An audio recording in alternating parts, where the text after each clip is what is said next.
20 horas con 55 minutos. Yo quiero saludar ya a Juan Carlos Núñez, quien es parte de la Fundación Jubileo, quien tiene la gentileza de acompañarnos en este contacto vía Zoom. Don Juan Carlos, buenas noches y bienvenido. Paola Saavedra lo saluda desde los estudios de Televisión Universitaria La Paz. Gracias por acompañarnos. Muy buenas noches, Paola, un gusto estar en tu programa. Gracias por acompañarnos, don Juan Carlos. Hoy el presidente Luis Arce en Brasil, en esta participación en la cumbre del G20, hablaba de un modelo económico boliviano exitoso, decía él, que logró reducir la pobreza y que frenó las desigualdades. ¿Qué le dicen estas declaraciones de Luis Arce en el momento económico que atraviesa el país? Bueno, primero que hay que reconocer que este modelo en su primer momento, cuando teníamos la bonanza, ha logrado hacer un nivel de reducción de la pobreza. Pero eso se acabó, Paola, en el 2014, cuando acabamos de disminuir los recursos y la capacidad de producción. Nuestro grave problema hoy día de generación de ingresos del Estado es estructural. Por lo tanto, nos está demostrando que este modelo, que podía haber sido exitoso hasta esa época, hoy día es absolutamente insostenible. Y lo más dramático, Paola, es que a partir de esta crisis económica estructural vamos a tener situaciones complejas de un shock social en nuestra población.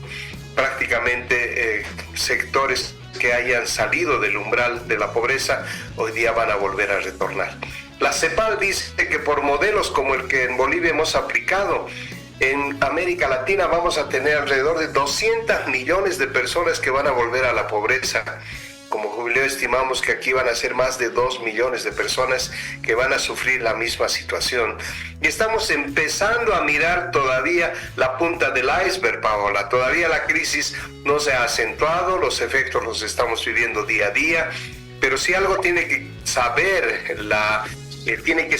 la opinión pública es que prácticamente tenemos un momento muy crítico en un problema verdaderamente estructural y que eso va a implicar reformas de carácter estructural, nuevamente digo, porque tenemos que solucionar los problemas de la generación de ingresos en el país. Ese es un tema fundamental. Estoy hablando de ingresos del Estado.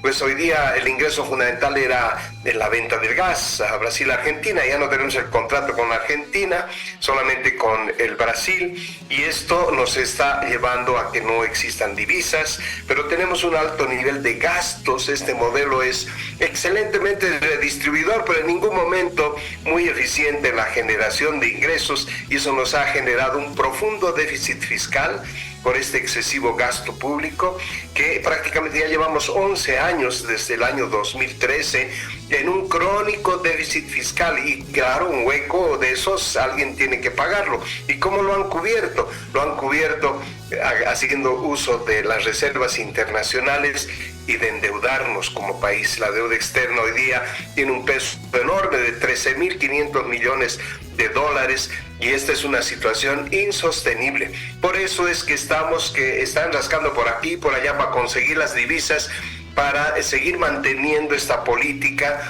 que pareciera ser estable, pero en ningún momento lo es. Y por lo tanto la población tiene que tomar conciencia de ello. No estamos pasando un momento pasajero solamente en la crisis, sino que es un problema estructural, y que nosotros le damos una dimensión que vamos a tener una inflexión profunda de por lo menos unos 5 años, Paola, hasta poder regular la generación de nuevos ingresos para el Estado boliviano.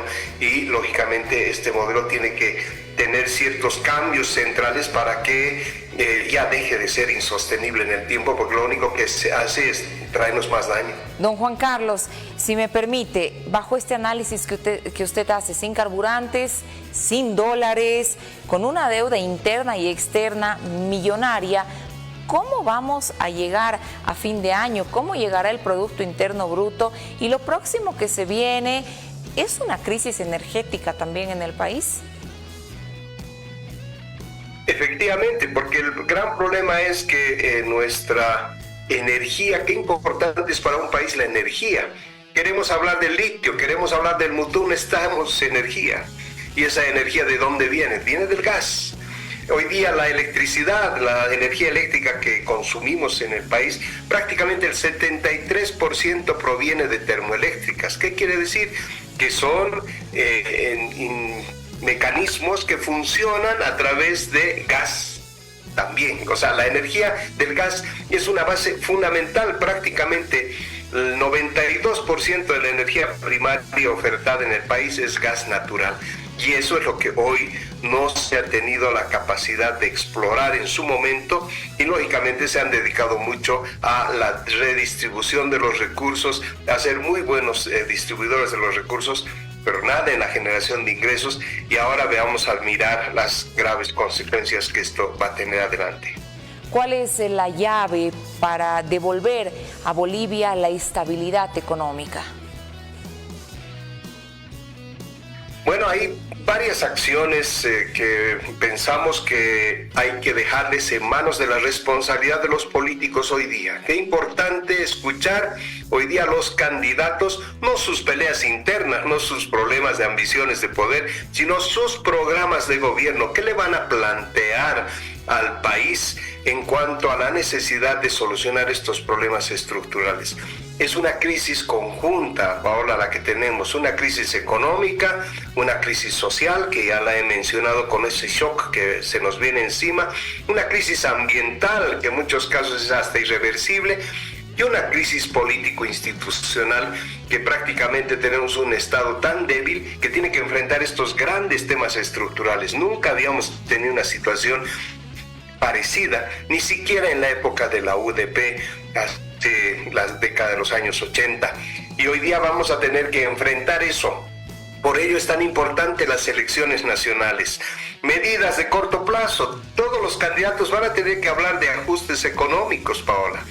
¿Quiénes plantearán medidas más radicales, medidas de shock o medidas graduales? Pero que efectivamente es importante el poder llevar adelante este proceso de poder ordenar, equilibrar nuestra economía.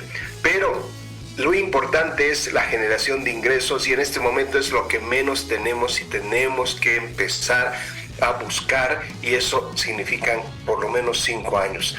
¿Qué otras medidas y acciones inmediatas? Tendría que ser el gasto corriente, tiene que ser reducido por parte del nivel central, las empresas públicas. Tienen que ajustar y analizar la subvención de los hidrocarburos. Esa es otra medida urgente que hay que ir tomándola en cuenta, y lógicamente todo eso va a variar la situación económica, y el mayor impacto va a ser en las familias que tienen menos ingresos. El contexto entonces complejo que tenemos hoy día para incrementar ingresos, también al mediano plazo tendrá que debatirse, Paola, sobre temas de gravar a los sectores que hoy día no aportan y que son los grandes beneficiarios: mineros auríferos, cocaleros, comerciantes que están basados en el contrabando. Toda esta gente tiene que dar su espaldarazo a la economía del país. Es increíble que hoy día tengamos nuevos millonarios como en la cooperativa auríferas, las cooperativas auríferas, y prácticamente no den nada al país. O encima ahora el contrabando se vaya al Perú, prefieren pagar un impuesto al Perú por el oro del 9%, porque allá recuperan divisas, dólares. Qué poco patriotismo con el país, cuando hoy día estamos tratando de solucionar el tema del equilibrio urgente que necesitamos para la estabilidad económica. Por lo tanto, hay que ver qué va a pasar con la caída de las reservas internacionales, que hoy día es una lágrima lo que tenemos ahí. No nos sirve ni siquiera para un mes el cash, el flujo que tenemos en millones de dólares, 180 y algo millones de dólares. Por lo tanto, habrá que pensar en flexibilizar el tipo de cambio. Hay que abordar ajustes que requieran financiamiento externo. ¿Quién puede prestarnos? Muchos candidatos dicen de 5.000, inclusive hasta 12.000 millones de dólares que necesitamos en el país para estabilizar. ¿Será otra vez que tendremos que dialogar con un Fondo Monetario Internacional? Exacto. Para poder establecer la estabilidad económica en el país? Entonces se nos pone un escenario muy difícil, y por eso la ciudadanía tiene que estar muy atenta a los programas de gobierno, y ahí queremos contribuir como también todo el sector académico. Las universidades creo que tienen que cumplir un rol fundamental para agendar los temas estructurales, e instituciones como las nuestras que queremos impulsar debates con los candidatos para que la gente conozca lo que está pasando. Pero claro, es muy importante la información en la población. No es nada pasajero, son problemas estructurales y por lo tanto ya basta de discursos triunfalistas que no nos llevan a nada, sino que más bien del presidente Arce esperaríamos un real sinceramiento de la economía para que empecemos a buscarle soluciones. Está complicado el panorama si a esto le sumamos la crisis social, las peleas internas entre los políticos, que sin duda restan mucho más. Habrá que cuidar esos pesitos que tenemos en el bolsillo para no vernos más afectados todavía por esta crisis económica. Don Juan Carlos, quiero agradecerle la gentileza de acompañarnos en este espacio. Lo estaremos convocando porque hay muchos temas de los que se debe hablar, que se deben visibilizar a propósito de la crisis económica que vive el país. Gracias por habernos acompañado. Muchísimas gracias, Paola, y cuán importante es la información en la ciudadanía. Creo que esta es una responsabilidad de todos nosotros, quienes tenemos esa información, para que se asuman medidas responsables. Muy buenas noches, Paola, muchísimas gracias. Muy buenas noches, Juan Carlos Núñez, parte de la Fundación Jubileo, quien nos acompañó a entender este tema tan importante que tiene que ver con la economía y lo que decía el presidente en Brasil.